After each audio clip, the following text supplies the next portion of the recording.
আমরা কাকে ভালোবাসতে চাই? যে আমার প্রিয় তাকে ভালোবাসতে চাই। ভগবান যেহেতু আমাদের পরম প্রিয়, সবচাইতে প্রিয় কে? ভগবান। হ্যাঁ, তাই তাকে ভালোবাসাটা স্বাভাবিক।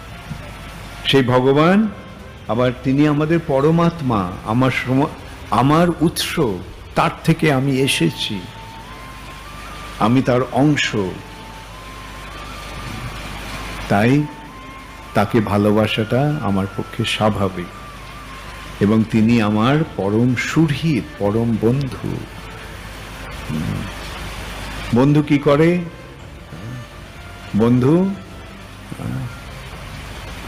বন্ধু আমার সমস্ত অভাব মোচন করে।